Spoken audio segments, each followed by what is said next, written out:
سفر ہے نا یہ بڑا امپورٹنٹ ہے پاکستان کی فیوچر کے لیے. سو اس لیے ہم خاص طور پہ داد دیتے ہیں اپنے سپریم کورٹ پہ کہ جب واضح ہم نے اپنی گورنمنٹس قربان کی, آئین کو دیکھتے ہوئے وکیلوں کے ساتھ پہلے بیٹھے, وکیلوں نے ہمیں شور کیا کہ 90 دن سے آگے جا ہی نہیں سکتا, پھر ہم نے اپنی حکومتیں قربان کی. تو اس لیے تو نہیں قربان کی تھی کہ یہ سارے اپنے یہ محسن نقوی جیسے لوگوں کو اوپر بٹھا کے اور سارے ہمارے مخالف اور بیوروکریٹس اور پولیس والوں کو اوپر ہمارے بٹھا کے اور ہمارے اوپر انتقامی کارروائی شروع کر دیں, اور یہ یہاں بھی اور پختونخوا میں بھی. ہم نے تو اس لیے کیا تھا کہ ہم نے کہا کیئر ٹیکر آئے گا اور اس کے بعد 90 دن میں الیکشن ہوگی, تو یہ اس سے پیچھے ہٹ رہے تھے. اور یہ بھی کہ اتنا آگے نکل گیا, یہ بھی صاف آئین کی خلاف ورزی ہے ابھی بھی, کیونکہ یہ ظاہر ہے یہ وہ جو 90 دن کے بیچ میں نہیں ہو سکتا کیونکہ انہوں نے اتنا ڈیلے کر دیا. تو اپنی عدلیہ کو پہلے تو میں خراج تحسین پیش کرتا ہوں, اور یہ اپنے ملک کے لیے بھی یہ بڑی خوشائن چیز ہے. دوسرے جو ماشاء اللہ ہماری سب سے بڑی پارٹی ہے پاکستان میں اپنی جوڈیشری کو یہ آج اعتماد دلوانا چاہتا ہوں کہ قوم ان کے ساتھ کھڑی ہے, کہ ان کو کوئی یہ وہ 98-99 میں نہیں جدھر ڈنڈوں مار کے سپریم کورٹ کے اوپر حملہ ہوا تھا اور کچھ ریئیکشن نہیں آیا, بہت بڑا ریئیکشن آئے گا پاکستان کے اندر. تو یہ ہم نے بھی سارا وائرل ہوا یہ جو کلپ ہے, اور میں صرف اپنے ججز کو یہ شیورٹی دینا چاہتا ہوں کہ ہم سب کھڑے ہیں. دوسری چیز کی میں نے بات کرنی تھی وہ یہ, آج بابر اعوان نے ایک پریس کانفرنس کیا.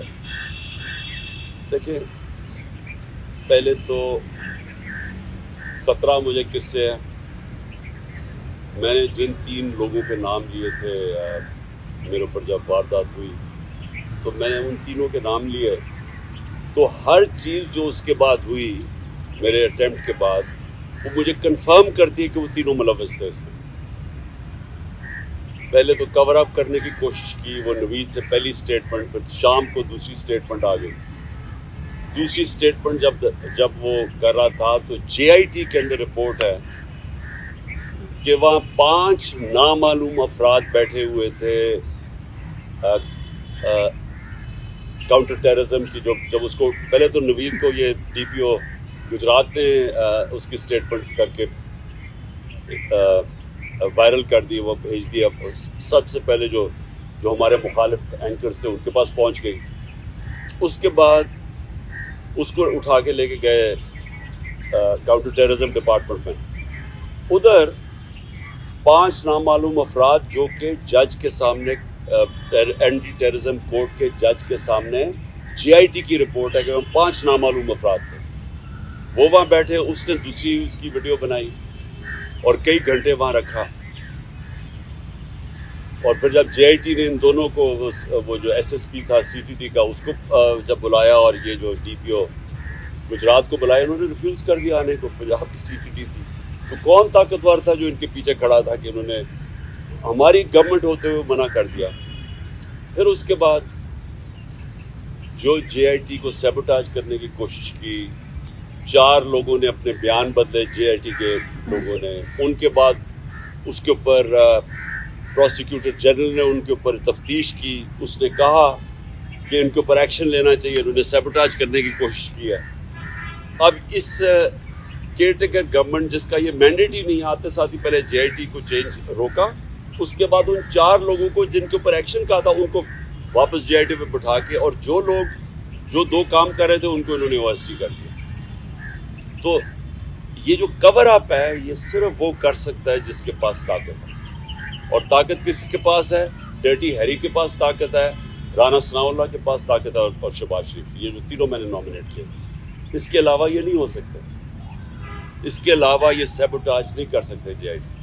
اب بات یہ ہے کہ یہ 3 ان کو سب سے زیادہ خوف کیا کہ عمران خان اقتدار میں نہ آ جائے, یہ تینوں کو خوف ہے, اور یہ 3 پاور میں بھی بیٹھے ہوئے ہیں, اور مجھے سب سے زیادہ خطرہ ان سے. اب تو میں نے پہلے بھی ٹی وی پہ کہہ بیٹھا ہوں کہ یہ ایک اب دوسرا پلان بنا ہوا ہے مجھے قتل کرنے کا, اور میں نے یہ پبلک بھی کہا. جب یہاں لاہور ہائی کورٹ تھا تو میں نے تب بھی جب